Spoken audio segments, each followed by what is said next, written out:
Yeah, this is the old girl. She's a 2007 Mercedes Sprinter. Started life as a Luton box van, and then became a festival hair salon, and then we stripped it right back to be a cab chassis and built this on the back.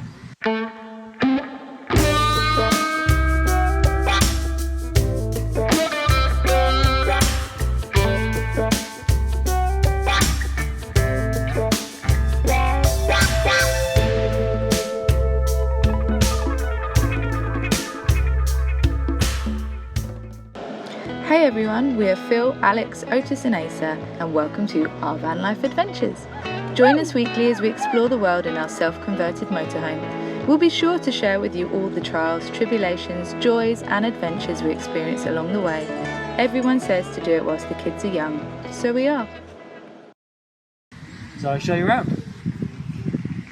The cab is in need of a little bit of love. We're hoping to get sorted out.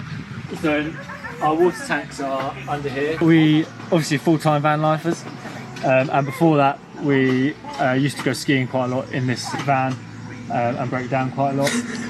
But when we were skiing in our old van, we found that we'd end up carrying around 100 litres of frozen water. So we wanted to make sure that that didn't happen in this. So our water tanks are inside this locker here, which is a insulated locker, and there's a little bit of heating in there as well, so that works perfectly. Fill-up point is here. These are our children playing trains while having Thomas telling a story, which they love to do. So on this side we have our nice big double windows, which we'll look at a little bit later on from the inside. Power point on the outside. We've got USB 12 volt and 240. Nice little picnic table, which we put our barbecue on. And then the boys' favourite, outside shower, which is cold only. We also have a Firma F45 awning on here, which gives us a nice little bit of shade. And then more storage under the back here, which is just sort of tools, and then we can get paddle boards and more toys and chairs and tables and stuff inside here and around the other side. Bike rack. And then on this side we have more storage down here, which has got table and barbecue and stuff in, and then our toilet hatch here. Electrical hookup down here, which is made out of a fiberglass foam sandwich board, which is 35mm thick. It seems to give us good sort of insulation, keeps us nice and warm in the winter and cooler in the summer.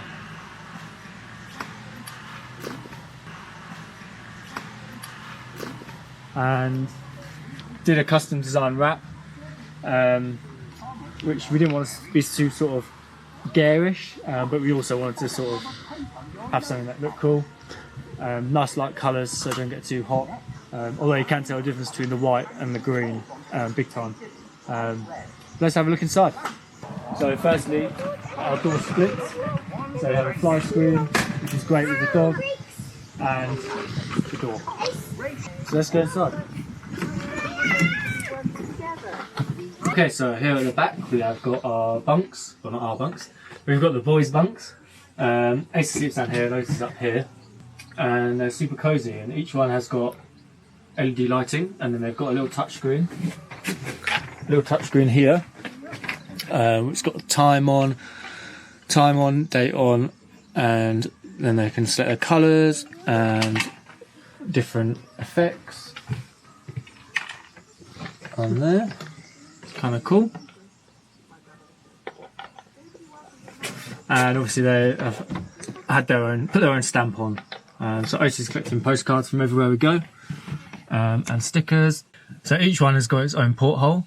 At the moment they're fixed, but we would like to change them out for opening ones to help with airflow in here. And then just over here, they both have little storage holes. They can chuck all their own stuff in.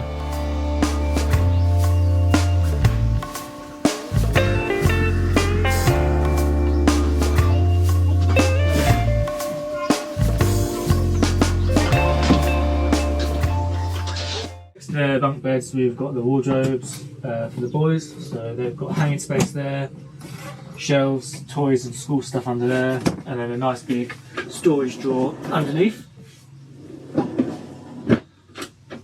So also under the bunks is our water heater, and there's also a couple of heating vents back here, because it does get colder back here than it does at the front. And then coming around to our bathroom, and we have a hot, cold shower, chemical toilet.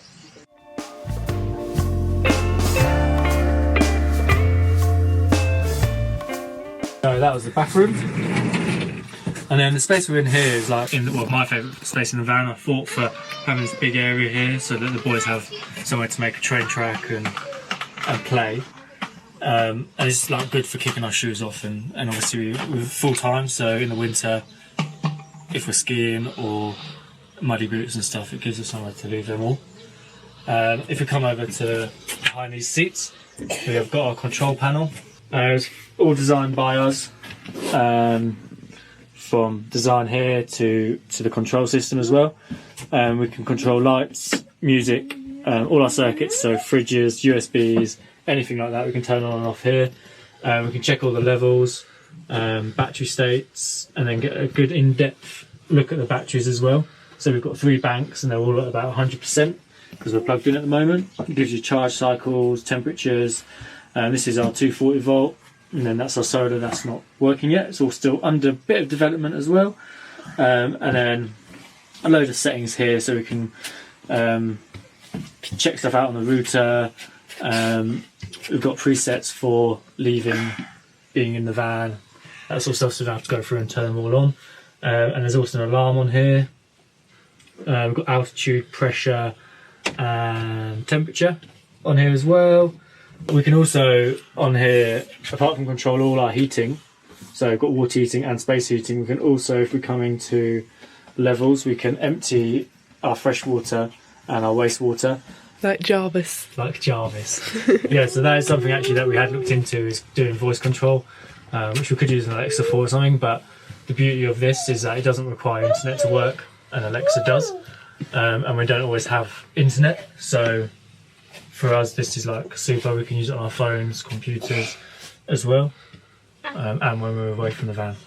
And then if we come further down, we've got another storage drawer underneath here, and this used to house our recirculated shower filters, which we've now taken out, which you can see in another video. So this is called the garage, and it's just full of shoes, and then Asa puts all his cars in there as well. And then we have 240 and USBs throughout the van. So coming through to the kitchen, one of our big wants for the kitchen was plenty of workspace, which we have achieved. We've got just under 3 meters of workspace, with our hob and sink, and then good space in the middle. Storage was also important, so we have this massive larder, all of our dried goods, fruit and veg up here. 2 big cupboards up here, and then another massive cupboard here, and then we have drawers underneath, all with push catches on. They don't always work. So we have a nice big fridge as well, and freezer, which is proper frozen up. Induction hob and air fryer down here, so we're all electric now. We did have gas hob and oven, but we swapped them out before we left the UK, because we didn't want the hassle of having to try and fill up with gas. So now we are fully electric, and we can run them on our batteries. We have 2 taps here, fresh water from the tank for washing up, and then a drinking water one here. We just push this nifty little button, get drinking water, and then a nice window. All windows in the van have got fly net, and then also blackout blind. So when they're all up, you can't see any light from the outside, which is cool. And yeah, they're all obviously open on vent as well as super wide, so we can get loads of airflow coming through. On this side, opposite the kitchen, we have our dining table, and 2 travel seats here, which the boys travel on, and then one opposite there, well 2. And so we can all fit around here, which is kind of cool. We don't have to make any beds from tables or tables from beds, which is what we wanted because it just takes time, especially when you've got hungry people in the morning that just want breakfast straight away. And then we have these amazing windows. This was the biggest we could get made. We wanted to have just one big whole window, but they wouldn't do that. They're both open wide, which is super cool. So again, like the airflow, you just feel, we don't feel the need to sit out all the time because you're sort of already outside. And again they have fly net and blackout blinds.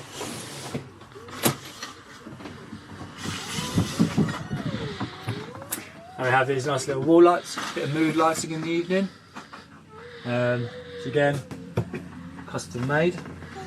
So under this seat, which can be a travel seat, there's a seat belt on it, but we don't really use it. We have storage, and the air heater is under here as well. There's no drawer. This is something that we need to add on because it was never designed for this. So we have to take the cushion off to get some storage underneath. A bit of a faff. And then under the table, the kids' favourite part is their storage hatch, which is kind of empty because they're playing with them at the moment. But it's surprising how much stuff we can get in there, how much train track we can get in there. And then again, we've got 2 little storage things under the window, just full of stuff. The end of the kitchen, we've got our wardrobe. So we've got hanging space in here, and then shelf space in here. Also housed in here is our electrical system. So down the bottom we have a battery charger, 240 volt fuse board, and also a solar controller. And then up behind the hanging space is all the control gear for all the smart stuff. And up here is a bit more storage, and the router is up here as well. This is full of blankets as well. So we have a router obviously for internet. We have 4G on the van, but we also can access all of our smart system on our phones and laptops. So I get text messages if the van is too hot, too cold. I can turn on heating, turn off heating, turn on lights, and there's also an alarm which will send me a message if any doors are opened or anyone's inside the van, which is these little black boxes here. So this is a sensor, and also does our temperature, pressure and humidity in the van. So I don't know how smart is too smart. This smart. And then up here is where the magic happens. It's our bed. So TV, which can swivel around so the kids can watch it when we're driving, and then we can also watch it in bed. We've got a max air fan up here as well, at the back. You can see the install video of those coming up. And nice big skylight, or what we thought was a nice big skylight, but it's kind of small, but also allows us access onto the roof, so we can clean solar panels. So when I built it, one of my things with an overcab bed was I wanted to be able to sit up sort of in bed and have a bit more space. Didn't want to get too claustrophobic, and I can just about sit up. So, but it does make the van kind of high. We have some storage at the top end of the bed. We've got another window up here as well, much the same as the others. Fly net, blind, opens, and then this is our storage here. So there's just bins,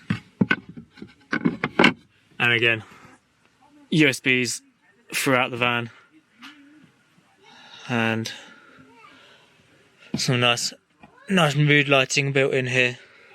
Up here as well, it doesn't work yet and hanging off the wall a little bit, but we've got another touchscreen in our bed that will allow us to control sort of a general control of everything in the van, and our lights up here as well. We also have on the side of here of these reading lights on either side of the bed, and in the bathroom little buttons, switches that we can turn them on and off with as well, so we can control them on the button phone and obviously on the touch screens as well. Okay, so touched earlier on the smart system that we've built in here, so I just thought I'd go show you a little bit more. So we have all of this is controlled by touch screens. So this here is our brain. Takes so we've got touch screens coming in up here, Cat5 here for the router, and then these are all our relay outputs and switches coming in. These are our relays that control all our circuits and lights. And then up here next to our main control system here is the LED controller. So I've got this set to do 6 different LED controls. Every single pixel on that tape is controllable. So as you can see, OT's lights are all flashing different.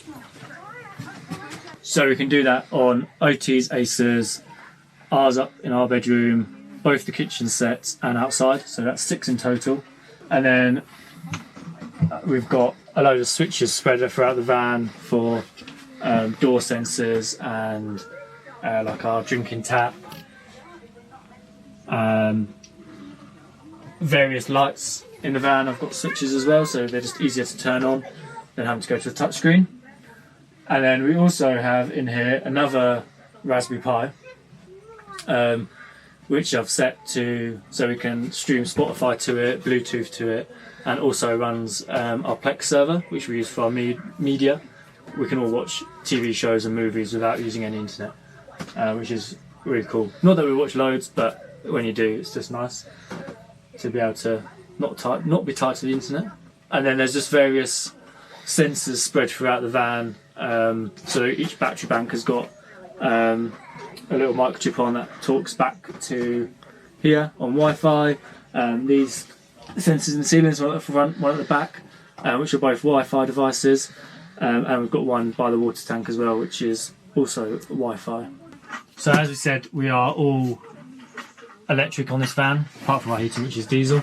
But cooking wise, we're all electric. So in this lower cupboard, we have got our solar charge controller, which is a Renogy Rover. We run a NDS Power Service Gold, which is the 40 amp model. We just don't use the solar side of that at the moment. And then we have a 240 volt fuse board, RCDs, breakers, and then some contactors so you can control circuits. Just to touch on RCD protection in the van, an inverter takes 12 volt supply and produces a 240 volt supply, so we can use standard household appliances in the van. An RCD protects the user from electric shock by monitoring the difference in current on the line and neutral wires. However, while using an inverter, an RCD will not function correctly, so you must connect the earth and neutral before the device. This sounds easy enough, except when you also use a hookup on a campsite, where most of the time the supply will have an RCD. So we use our smart system along with a contactor to disconnect or connect the earth and neutral depending on the supply without our input. There is also a relay panel in here as well, so we can control stuff from the touchscreen.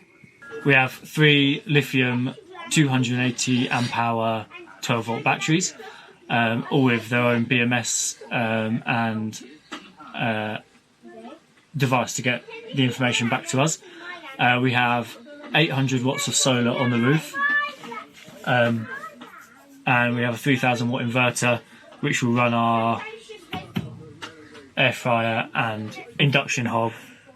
Not both together full power, but we do run them together and it's fine. And we don't seem to have too many issues. I think come the winter when we've got less sun, we might have a few more. We can go out 3 days without having sort of driving and stuff, because we get quite a bit of power from the engine. And I think lots of people, you chuck loads of solar on the roof and it sounds brilliant, but unless you've got the batteries to be able to store the solar and use it, there's no point. Can you have too much solar? You can, but I don't think we do. I think we could probably have more and we'd still be able to store it because we're big users of power. Okay, so there we have it, our custom built home on wheels. I think I showed you pretty much everything, but if you have any questions, just drop them in the comments below and we'll try and get back to you. We hope you love it as much as we do, but for now, get out my crib.